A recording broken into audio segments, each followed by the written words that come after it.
can tell the world. Hi, I'm Johnny. This is Johnny Likes, the show where I talk about movies that I like. Today I'm going to talk about a movie that not enough people have seen. Today, Johnny likes Strange Days.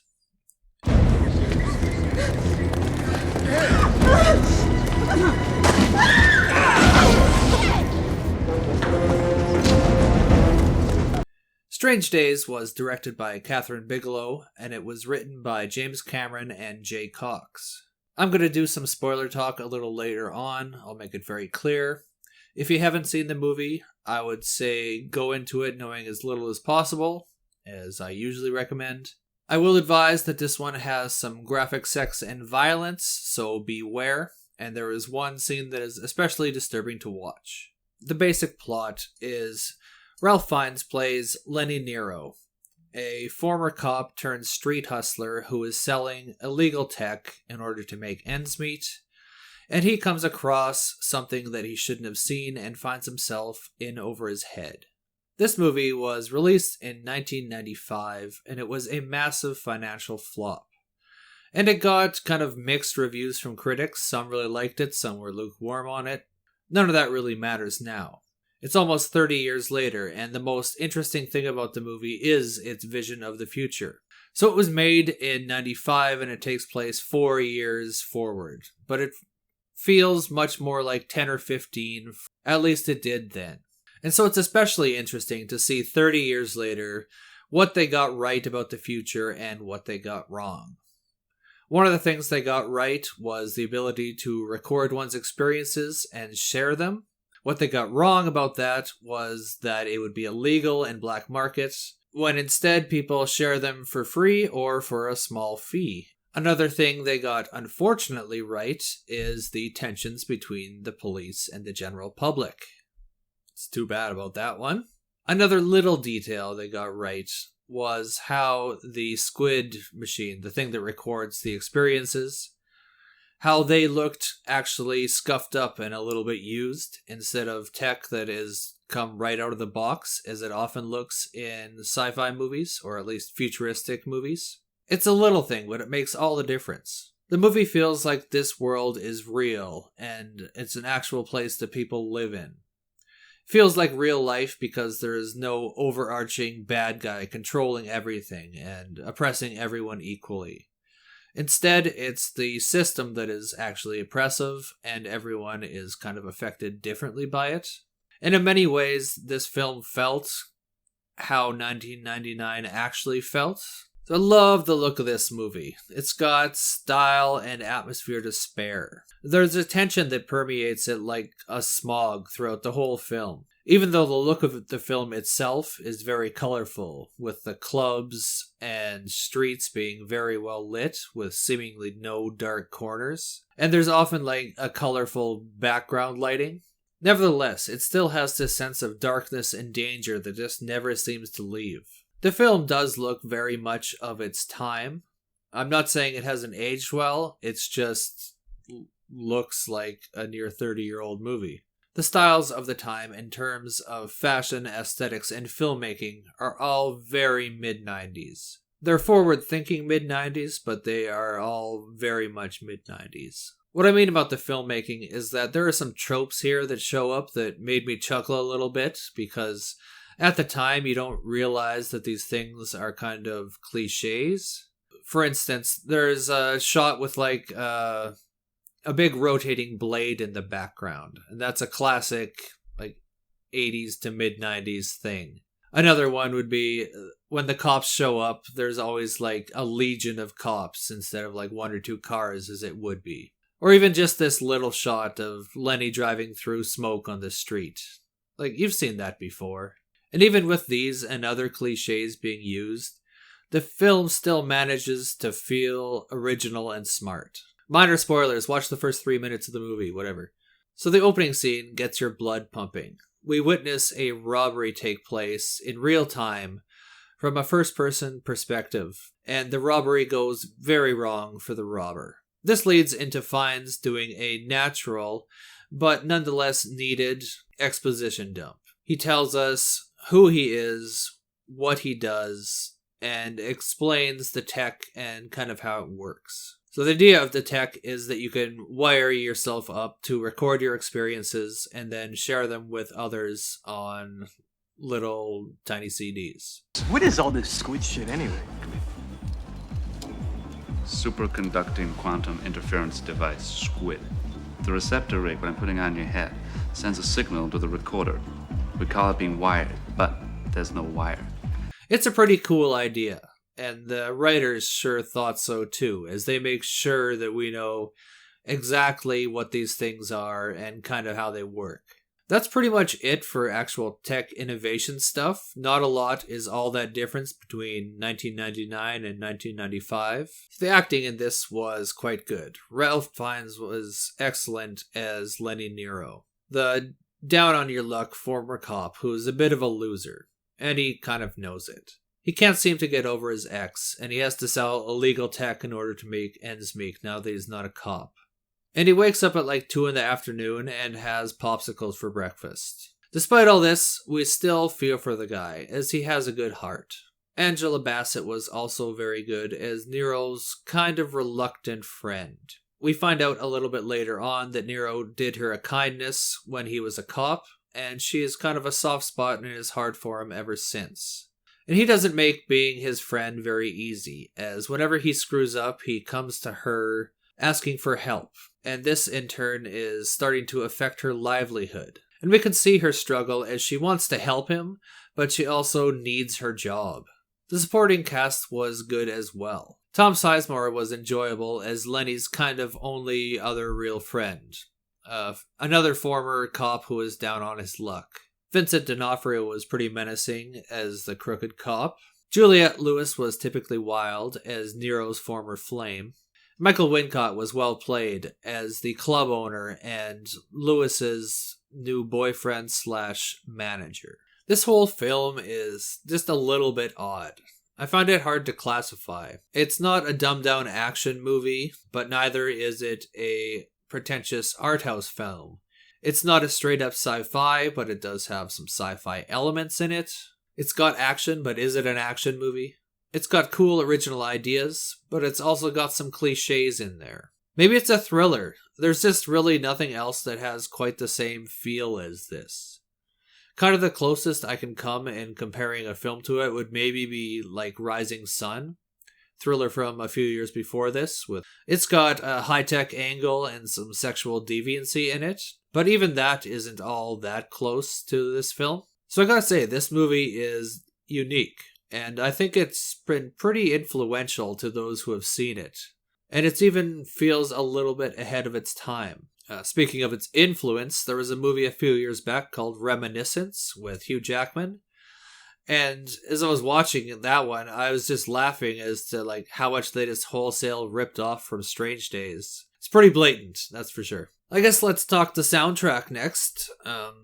Not something I really keyed in on the first few times I saw the movie. It's not until more recent watches that I kind of noticed that it's just filled with like mid-90s alternative bangers. It's a weird mix of industrial tinged techno and metal with some just kind of cover songs thrown in for good measure.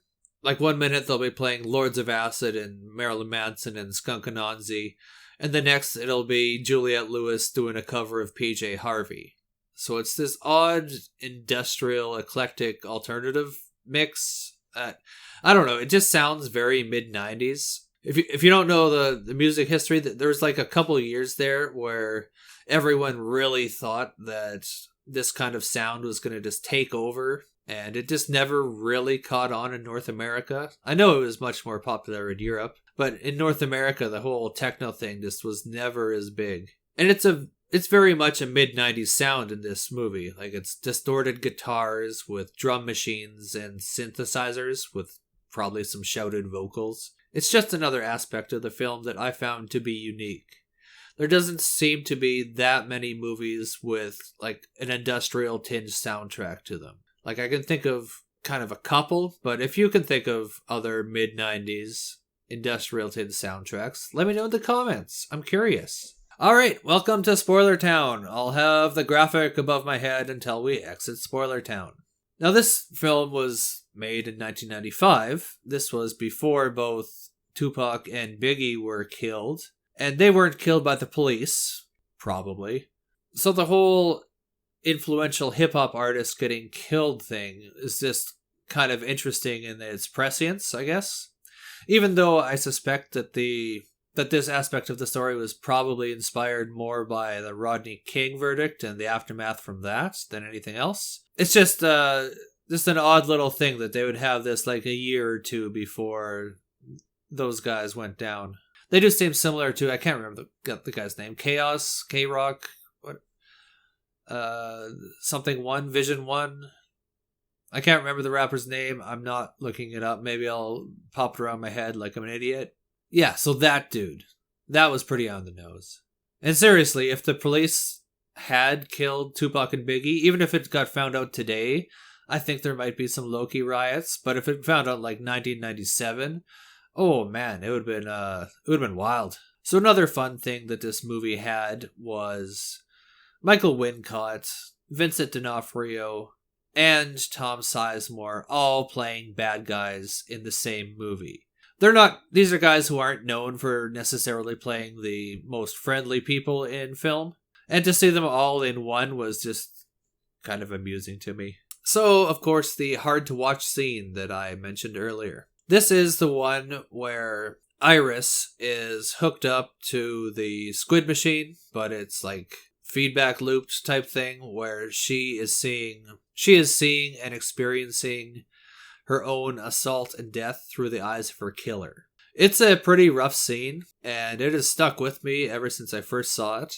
And I find it like way more disturbing than anything in like the Saw or the Hostel movies. Yeah, I don't have much to say other than it's inventive and pretty twisted.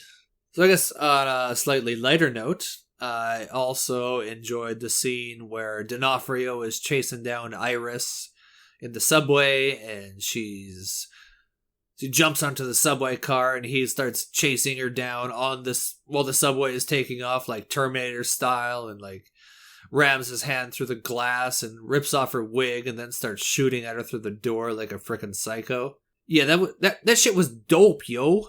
Also, the opening scene with the robber in the first person perspective. I remember seeing that for the first time and I was like, well shit, let's see where this goes. And you don't see that fall coming.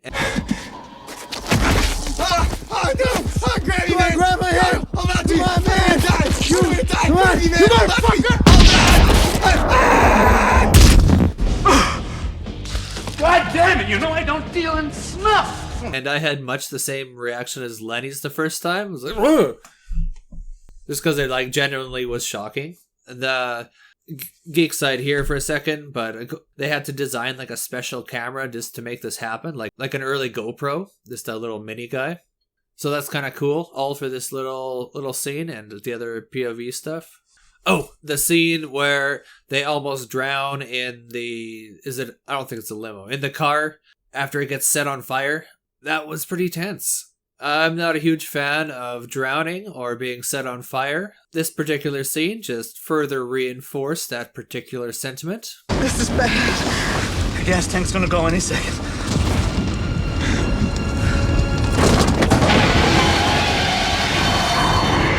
Hold on.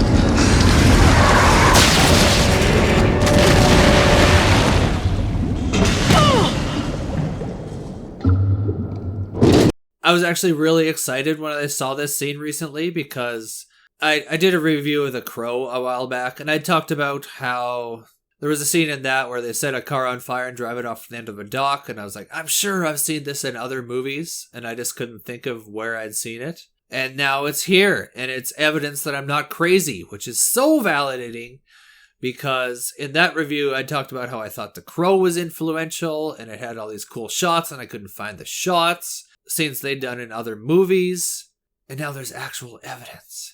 Oh. Yeah, you should probably check out that review too. So this review has taken me longer to do than any other review I've done. It's taken me a few months to write it. Normally I can bang one out in like maybe 4 hours max, just writing a script. Yes, I'm kind of reading from a script. I have my notes, and then I do kind of ad-libs, add a little flavor to it. But for whatever reason, this movie just got me writer's block. I could not, for the life of me, articulate any thoughts I have about it. So yeah, this one took me a while. Sorry if it's a little scattered, but it is what it is. So to summarize for the review, you got some excellent performances. You got a very cool story. There's great effects. I didn't even talk about the effects, but they're all very well done. They're all practical. There's not a ton of special effects in the film, but what they were, very nice. It's full of original ideas, but it also uses a bunch of tropes, so it's this odd mix. It's hard to classify. I quite enjoyed it. I watch it every couple of years. I would easily recommend it. There's a reason it's on all these underappreciated movies of the 90s lists. I'm going to rate it a 4.25 out of 5. So recommendations for this one. So check out Rising Sun. I mentioned it earlier. It kind of has the closest in feel for me. It's also a really good movie, and I still think it holds up about 80%. Heat. Another movie, same year. That one has no rust of age on it. That one is great. It'll probably always be great. What does it have in common with this one, other than same year? Tom Sizemore. He's in both films. Yeah, watch that. What else? Last one is Johnny Mnemonic. Same year. I can't recommend that movie, but I will say the first half hour or so is pretty solid. Past that, I seem to remember it falls apart, but give it a shot. Why not? What would you rate the movie? What do you want to see me talk about next? Am I wrong about the Industrial Tin soundtrack thing? Because I'm getting the feeling in my gut that I'm just forgetting things. So, yeah, throw all that stuff in the comments. Plus, whatever else you want. Maybe just a smiley face, little... just write smiley face. Don't put an emoji. Actually, that'd be more interesting. And if you could do me a favor while you're here, if you could like and subscribe for the almighty algorithm. It's pretty quick. It's easy. It's free, at least for now. It's relatively painless, and it really helps me out. Thanks for watching me talk about movies for a little bit, and you can tune in next time to see what else Johnny likes. Fucking way!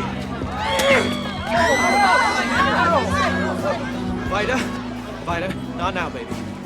Come on, not here.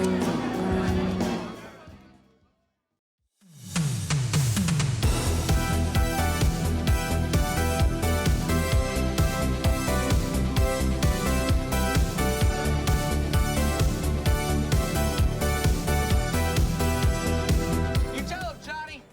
You tell the world.